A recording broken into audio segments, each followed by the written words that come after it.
paz do Senhor Jesus a todos, irmãos, amém? Hoje eu quero estar aqui passando para estar deixando uma palavra que o Senhor estava me revelando hoje, no momento de leitura.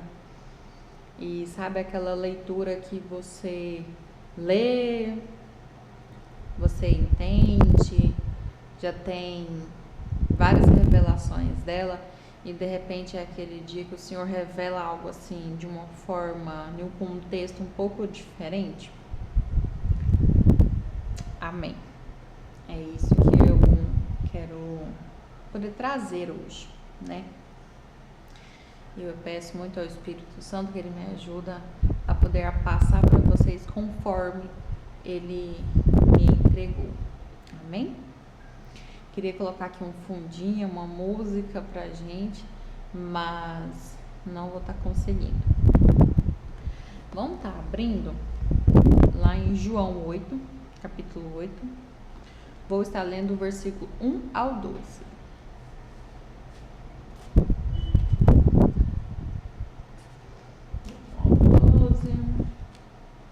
Na minha Bíblia, é ali no Novo Testamento, 733.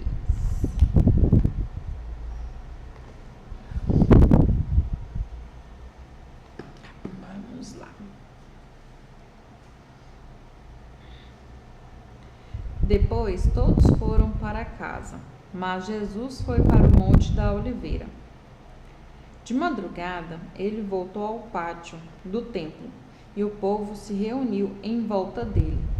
Jesus estava sentado, ensinando a todos.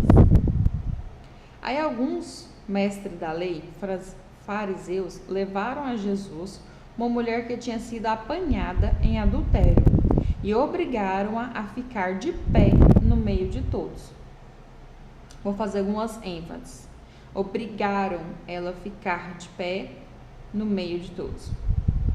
Eles disseram: Mestre, esta mulher foi apanhada no ato de adultério. De acordo com a lei de Moisés, nos deu, as mulheres adúlteras devem ser mortas a pedradas. Mas o Senhor, o que quer dizer sobre isso? Eles fizeram essa pergunta para conseguir uma prova contra Jesus, pois queriam acusá-lo. Mas ele se abaixou e começou a escrever no chão com um dedo.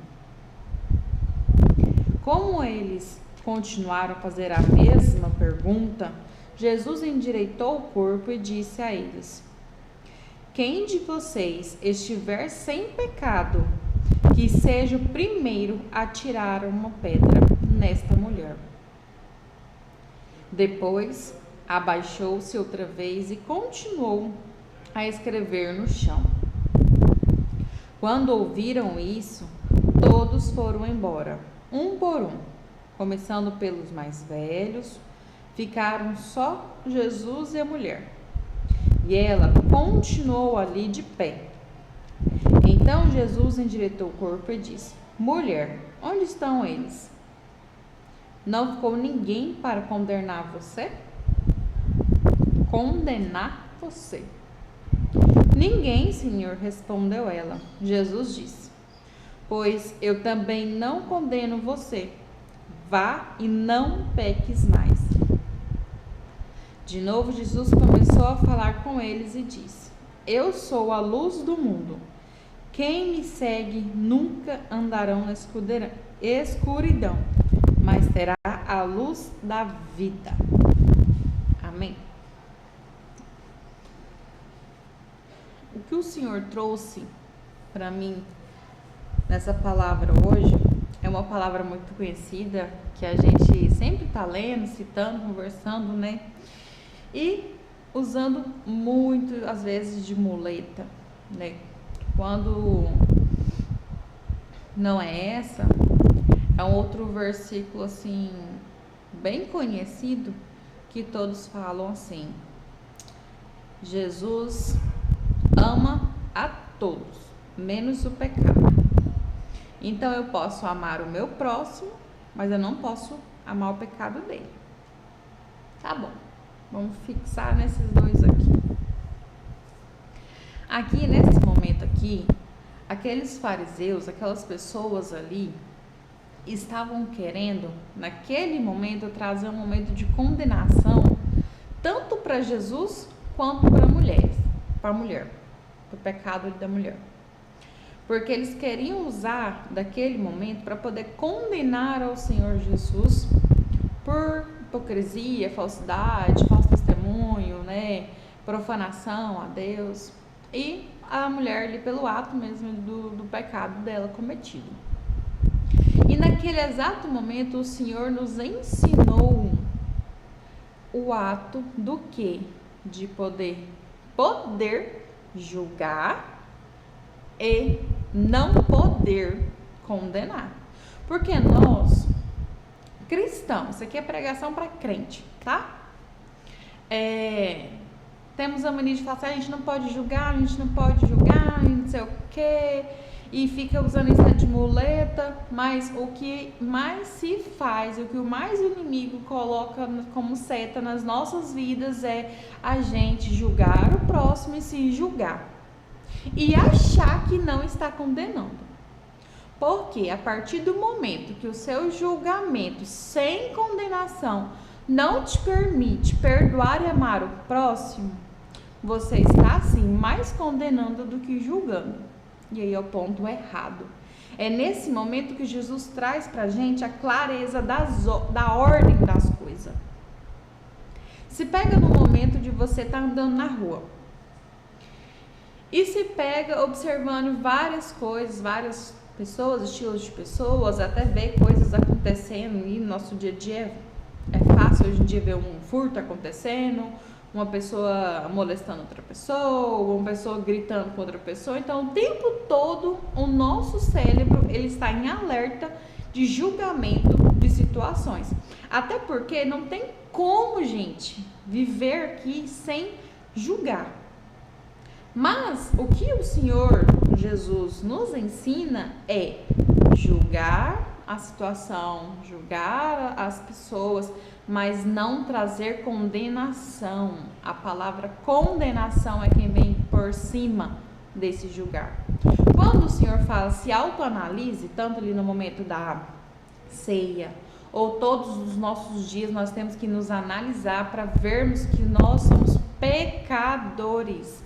Porque ele mesmo fala, aquele que abre a boca para falar que não é pecador, ele já está se fazendo pecador porque ele é mentiroso. Porque nós todos somos pecadores. Então nós temos que sim abrir o tampão dos nossos olhos e sim fazer julgamento, fazer análise. Análise é analisar. Quando você analisa, você tem que julgar o que é certo e o que é errado, certo? Então, foi esse o donzinho lá, né, que a Eva recebeu ao comer do fruto, o conhecimento do bem e do mal. Ou seja, saber discernir, para saber discernir, você tem que fazer o que? Analisar traz um julgamento. Mas o que o Espírito Santo, o que o Jesus nos traz é, não podemos condenar, temos que amar. Nesse momento, o que aconteceu? Jesus já sabia do pensamento deles, mas espera aí, esse povo está querendo usar a situação para me levar a um momento que ainda não é a hora, mas vai chegar a hora, não é agora. E querem condenar essa mulher. Vou aproveitar o momento e vou ensinar. E já vou direcionar para a cruz. Por quê? Uai, Dica, como assim? Então, naquele momento que eles colocaram aquela mulher em pé, obrigaram ela a ficar em pé, eles já estavam expondo a vergonha dela.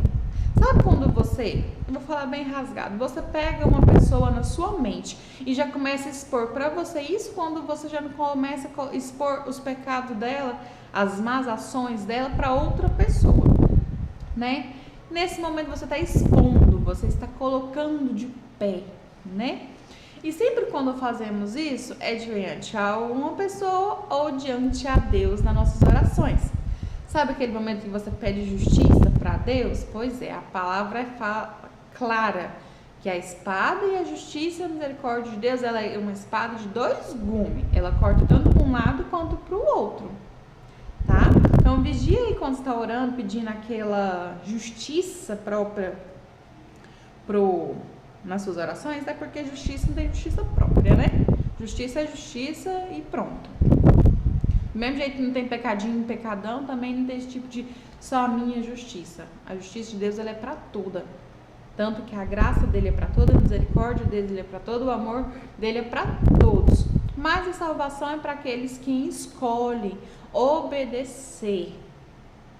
Mais abaixo, você continuar lendo o capítulo 8, você vai, e Jesus fala claramente: só é discípulo do Senhor aquele que lê a palavra, obedece a palavra. Aí a palavra vai trazer a revelação, a verdade vos libertará. Aí sim você será um discípulo do Senhor, tá? Então tem todo um mover aí antes, né? Voltando. Quando colocaram aquela mulher ali e o Senhor virou para aquele povo e falou o seguinte: aquele que não tem pecado, que atire a primeira pedra. O que ele estava querendo passar para aquelas pessoas é que ninguém na face da terra, nem do mais velho ao mais novo, como a própria palavra nos citou, não tem ninguém sem pecado. Nasceu, você já tem pecado, tá? Você só é inocente porque você não tem conhecimento, mas você já tem pecado. E é por isso que é muito extremo importante os pais se colocarem como autoridade espiritual sobre a vida dos filhos, em oração, consagração, estar apresentando, tá? É muito importante, porque sim, somos pecadores desde o momento. Não tem essa coisa que, igual os católicos gostam de dizer, que a criança, né, ali até uma certa idade, ela é pagã, inocente, ela é santa, né? Por isso que ela vê o mundo espiritual e aquela coiseira toda de santificação, né? Não existe, tá bom? Então, naquele momento ali, as pessoas começaram a fazer o quê? A se autoanalisarem, a se auto-julgarem. Então, era um momento que o Senhor Jesus estava falando: sim, vocês podem julgar a situação. Vocês podem olhar para dentro de vocês mesmos, vai lembrar das coisas que tem dentro do seu coração, dentro da sua mente, dentro dos seus olhos, porque até aqui, aquelas pessoas, por serem conhecedoras da palavra, elas já sabiam que aonde os olhos delas olhassem e desejassem, já era pecado. Mesmo se não tivesse roubado, mesmo se não tivesse adulterado, mesmo se não tivesse mentido, olhou, desejou, quis fazer, pronto, já cometeu o pecado. Eles já eram cientes disso. A lei de Moisés já falava sobre isso. Então, naquele momento, a palavra cita que os mais velhos foram os primeiros. Por quê? Porque os mais velhos, eles já têm uma sabedoria, eles já têm entendimento, já têm vivência. Então, é mais fácil e mais rápido trazer essa conscientização desse julgamento, né? Os mais novos, né, tá naquela imaturidade, ainda não sabe julgar literalmente o que é certo, o que é errado, não por não saber, mas não por ter maturidade afetiva, maturidade, né, pessoal mesmo. Então, querendo ou não, os mais velhos são mais sábios, o raciocínio deles de julgamento é mais rápido. Até por causa da euforia, né? Que os jovens, adolescentes têm uma euforia de se julgarem, né? Como é que se diz aí os jovens de hoje em dia? Os sofredores da pátria, né? E o que acontece? Naquele momento, Jesus permite, sim, acontecer ali um julgamento. E isso contradiz muito o que muitos dizem, sim, que nós não podemos julgar, fazer nenhum tipo de julgamento. Mas o que diferencia é o quê? Que naquele momento ele também nos mostrou que não podemos condenar. Naquele momento as pessoas não puderam condenar a Jesus pelo ato deles e não puderam condenar aquela mulher. Porque se eles condenassem elas, a praticamente, autuamente, eles estavam se condenando. E é por isso que lá quando Jesus ensina a oração do Pai Nosso, ele fala: quando você perdoa o seu irmão, mutuamente você está sendo perdoado por Deus. Então, mais uma vez, o Senhor está concretizando mais um ensinamento dele. Se você condena o outro, você vai ser julgado da mesma maneira. Isso é palavra bíblica, tá na Bíblia. Então, naquele momento aconteceu isso. Aquelas pessoas sentiram na pele: não, pera lá, eu tenho pecado. E como a própria a lei de Moisés fala também, não existe tamanho de pecado, né? Hoje que nós queremos aqui, né, ficar pesando os pecados, mas não existe. Então deixa essa mulher aí e vamos viver a nossa vida. Mas o que Jesus também demonstrou foi o que? A misericórdia e a graça. E nós, como seguidores deles, além de olhar uma situação, olhar uma pessoa, se colocar, ter a empatia. Nesse momento de julgamento, nós temos que ter empatia, colocar no lugar do outro, além de se olhar para dentro. Não, pera lá, nem posso condenar aquela pessoa porque eu sou pecador. No momento que você se coloca como pecador, mesmo se não for uma pessoa empática, você se torna. Entende? E aí o que acontece? Nasce uma sementinha ali de amor. Porque a pessoa que julga, diz não julgar, mas julga, e eu amo a pessoa, mas eu não amo o pecado dela, então eu também não posso ter ali, né, uma convivência, ou eu não consigo me aproximar. Então, deixa eu te dizer, você julgou, você condenou e ainda deixou essa situação não permitir você ser um filho, um discípulo, porque você não conseguiu trazer a benignidade, o amor, a paz, a longanimidade em um relacionamento com essa pessoa. Então, a partir do momento que você julga uma situação, mas não consegue ficar perto por causa desse muleto que o inimigo colocou aí na sua vida, tá? Porque mesmo que Jesus não ame o pecado, mas ame as pessoas, nós não estamos aqui nem para julgar, porque ele pode, ele foi para o Pai, ele pode condenar e não gostar do pecado, mas até nesse momento aqui, nem isso ele estava falando. Tem pecado aí em você, vai, não peques mais, acabou, tá tudo limpo, tá tudo novo. E a gente quer ainda ficar aqui nessa barreira extrema que eu falo, porque a partir do momento que você não consegue ter um bom relacionamento com outras pessoas por querer julgar a situação de que é bom, de que é ruim, o comportamento, e ficar fazendo toda aquela análise ali de o porquê que você não deveria ter um bom relacionamento com aquela pessoa, ou ter um relacionamento, seja lá qual for, você está trazendo uma condenação. E aí você vigie, porque da mesma forma que você faz com o outro, você também recebe. Não tem como, vai e volta. Então, a partir do momento que você perdoa o teu próximo, você está sendo perdoado, você está saindo livre. E se a gente começasse a praticar isso, quando a gente, eu não consigo sentir. Não precisa sentir, só pratica. Vai um momento para a rua e começa a ver essas situações que acontecem. E aí você começa, pera lá, não vou julgar. E vira um ato, é igual oração. Quem não tem habilidade na oração, quando começa a orar, vira um bom orador. Pessoa que não tem prática, não tem habilidade na leitura, quando começa a ler, vai lendo com o Espírito Santo, de repente é um bom entendedor da palavra. Então, com o Senhor, tudo a gente pode fazer isso. Dessa forma, sem essa emoção. Emoção hoje em dia, dentro do nosso meio evangélico, vocês vão me desculpar, os irmãos, tá virando muito, sabe o quê? Mistificação. Se eu for num culto, se eu não me sentir, se eu não arrepiar, se meu coração não acelerar, se eu não sentir vontade, não tem Deus, não tem Espírito Santo nas coisas. Não é assim, não. Em nenhum momento Jesus falou que a vida cristã ia ser isso, não. Em nenhum momento ele virou e falou assim, simplesmente faz. Tem que perdoar? Perdoa 70 vezes 7. Quer ser maior no reino dos céus? Serve o próximo, lava os pés do próximo mesmo. Mesmo você tendo aí altas patentes